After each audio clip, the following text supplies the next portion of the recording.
بسم اللہ الرحمن الرحیم۔ السلام علیکم۔ یہ national audio library for the blind کی آواز ہے۔ آج آپ سن رہے ہیں کتاب خون اور آنسوؤں کا دریا۔ اس کتاب کے مصنف ہیں قطب الدین عزیز اور اس کا ترجمہ کیا ہے سلیم منصور خالد اور ظہور احمد قریشی نے۔ اس کتاب کے لیے ہم سے تعاون کیا ہے محمد بلال نے۔ چیپٹر 24، باجر ڈینگا، جہنی ڈاہ میں تباہی۔ ضلع جیسور کے ایک چھوٹے سے گاؤں باجر ڈینگا میں ریلوے اسٹیشن ہے۔ اس مقام پر عوامی لیگ کے مسلح اور آوارہ لوگوں اور ایسٹ پاکستان رائفلز کے باغیوں کے دستے نے 20-21 مارچ 1971 کو غیر بنگالی ریلوے ملازموں کا قتل عام کیا۔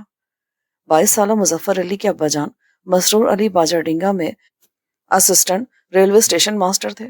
انہوں نے اپنے والد صاحب کے قتل کے بارے میں بتایا۔ مارچ 71 کے دوسرے ہفتے سے باجر ڈینگا کے غیر بنگالی ریلوے ملازمین کو عوامی لیگ کے سرگرم کارکنوں کی طرف سے دھمکیوں اور توہین آمیز رویے کا سامنا تھا، مگر انہوں نے دھمکیوں کے باوجود ریلوے اسٹیشن پر کام جاری رکھا۔ چونکہ ان کی تعداد کم تھی لہٰذا اپنے بیوی بچوں کو جیسور اور کھلنا میں اپنے رشتہ داروں کے پاس بھجوا دیا۔ میں اور میری امی اپنے چچا کے پاس چلے گئے۔ میرے ابا بہت فرض شناس تھے اور انہوں نے اپنی ڈیوٹی سے غیر حاضر ہونے سے انکار کر دیا تھا۔ 20 مارچ کو عوامی لیگ کے مسلح گنڈوں اور باغی سپاہیوں کے 40 افراد پر مشتمل ایک دستے نے باجر ڈینگا ریلوے اسٹیشن پر حملہ کر دیا۔ انہوں نے ریل کی پٹری کا ایک حصہ علیحدہ کر دیا اور اسٹیشن کو تباہ کر دیا۔ پھر تمام غیر بنگالی ملازمین کو قطار میں کھڑا کر کے انہیں گولیاں مار کر ہلاک کر دیا۔ ہمیں ابا جان کے قتل کی خبر اس وقت ملی جب پاکستانی فوج نے جیسور اور باجر ڈینگا کا انتظام دوبارہ سنبھالا۔ ہمیں ابا جان کی لاش کا کوئی پتہ نہ چل سکا۔ مظفر علی اور اس کی والدہ کو 10 جنوری 1974 میں ڈھاکہ سے کراچی منتقل کیا گیا۔ جہنی ڈاہ۔ عوامی لیگ کے بندوق بردار اور ایسٹ پاکستان رائفلز کے باغی ضلع جیسور کی سب ڈویژن جہنی ڈاہ کے کئی علاقوں میں مقیم غیر بنگالیوں کے گھرانوں کے لیے موت اور تباہی کا پیغام لے کر آئے۔ جہنی ڈاہ اور اس کے گرد و نواح میں ہلاکتوں کا سلسلہ 24 مارچ کو شروع ہوا اور بغیر کسی وقفے کے 14 اپریل 1971 تک جاری رہا۔ تانکہ پاکستانی فوج نے باغیوں کو وہاں سے نکالا۔ جہنی سب ڈویژن میں بھی قتل عام کا طریقہ کار وہی تھا جو وحشیانہ پن کے ساتھ جیسور اور نریل میں غیر بنگالیوں کو ختم کرنے کے لیے اختیار کیا گیا تھا۔ جہنی ڈاہ سب ڈویژن میں ہلاک ہونے والوں کی تعداد کا اندازہ 550 سے زیادہ ہے۔ 50 سے زیادہ غیر بنگالی عورتوں کو اغوا کیا گیا اور کئی بےکس عورتوں کو دھان کے کھلے کھیتوں میں آبرو ریزی کی گئی اور بعد میں وہیں پر ان کا گلا گھونٹ کے مار دیا گیا۔ 7 مارچ 71 کو 10,000 سے زیادہ بنگالی مظاہرین جہنی ڈاہ کیڈٹ کالج میں زبردستی گھس آئے اور انہوں نے پاکستان، حکومت پاکستان اور غیر بنگالیوں کے خلاف نعرے لگائے۔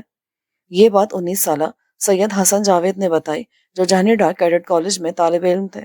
وہ اپنے والدین کے ساتھ 71 کے آخر میں کراچی منتقل کیے گئے۔ اپنی گواہی دیتے ہوئے حسن جاوید نے کہا، کیڈٹ کالج اور اس کے ہاسٹلوں میں اس وقت تناؤ پیدا ہو گیا جب 3 مارچ 1971 کو شیخ مجیب الرحمان نے وفاقی حکومت کی نافرمانی کا اعلان اپنی ریڈیو سے نشری تقریر میں کیا۔ کیڈٹ کالج کے 3 ہاسٹلز میں 251 طلبہ تھے جن میں سے اردو بولنے والے طالب علموں کی تعداد 25 تھی۔ بنگالی طلبہ انہیں بہاری کہتے تھے۔ 7 مارچ 71 کو عوامی لیگ کی قیادت میں مظاہرین جن میں سے بہت سے بندوقوں سے مسلح تھے کالج کی عمارت میں زبردستی داخل ہو گئے اور انہوں نے پاکستان اور بہاریوں کے خلاف نعرے لگائے۔ پرنسپل نے گڑبڑ محسوس کرتے ہوئے تمام طلبہ کو کہا کہ وہ جلوس نکالنے والوں کے ساتھ مل جائیں اور مظاہرین کے ساتھ نہ الجھیں۔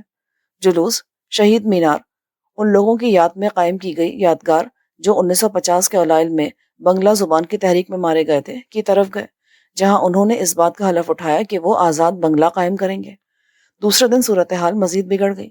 عوامی لیگ کے دہشت گردوں کی طرف سے دی گئی پرتشدد دھمکیوں کی وجہ سے شہر میں غیر بنگالی اور ڈر گئے۔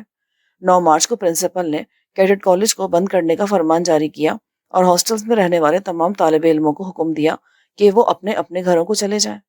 میرے والدین 60 کلومیٹر دور کھلنا میں رہتے تھے۔ میں کھلنا کی جانب روانہ ہو گیا۔ سڑکیں ویران تھیں اور بعض اوقات بندوقوں کے چلنے کی آوازیں آتی تھیں۔ بڑی مشکل سے میں اپنے گھر خالص پور کھلنا پہنچا۔ میری والدہ جو کئی دنوں سے رو رہی تھی اور میرے متعلق نا امید ہو چکی تھی، انہوں نے مجھے گلے لگایا اور خدا کے سامنے سجدہ ریز ہوتے ہوئے اس ذات باری تعالیٰ کا شکر ادا کیا۔ جاوید نے مزید بتایا، میں 10 مارچ 71 کو خالص پور میں عوامی لیگ کے مسلح حامی طلبہ کے ہاتھوں ایک پٹھان چوکیدار کو سڑک پر شدید تشدد کا نشانہ بنتے دیکھ چکا تھا۔ زخموں کی تاب نہ لا کر وہ ستم رسیدہ موقع پر ہی ہلاک ہو گیا۔ جاوید کے بیان کے مطابق 17 مارچ 71 کو عوامی لیگ کے حامی غنڈوں نے ہمارے پنجابی ہمسائے کے گھر پر حملہ کر کے قتل کر دیا اور اس کی 2 نوجوان بیٹیوں کو اغوا کر کے لے گئے۔ 3 دنوں کے بعد ان لڑکیوں کی لاشیں ایک قریبی جوہڑ میں تیرتی دیکھی گئیں۔ جاوید کو وہ حملہ بھی یاد ہے جو 28 مارچ 1971 کو بنگالی قوم پرستوں، خاص طور پر ایسٹ بنگال ریجمنٹ اور ایسٹ پاکستان رائفلز کے باغیوں نے خالص پور پر کیا تھا، اور جس کا مقابلہ وہاں کے مسلح غیر بنگالیوں کے ایک دستے نے کیا تھا۔ ان لوگوں نے وسط مارچ میں عوامی لیگ کی پشت پناہی پر مقامی انتظامیہ کی منادی کے جواب میں اپنے ہتھیار ان کے حوالے نہیں کیے تھے۔ معزز سامعین، جو ریکارڈنگ آپ نے ابھی سماعت فرمائی، اسے national audio library for the blind کی جانب سے پیش کیا گیا ہے۔ ہمارے یوٹیوب چینل کو لائک، سبسکرائب اور شیئر ضرور کیجیے۔ اپنی قیمتی تجاویز اور آراء کے اظہار کے لیے ہمارے کمنٹ سیکشن کا استعمال کیجیے۔ اگر آپ بھی رضاکارانہ طور پر ہمارے اس مشن کا حصہ بننا چاہیں تو ڈسکرپشن میں دیے گئے لنک کے ذریعے ہمارے واٹس ایپ گروپ کو جوائن کیجیے۔ شکریہ۔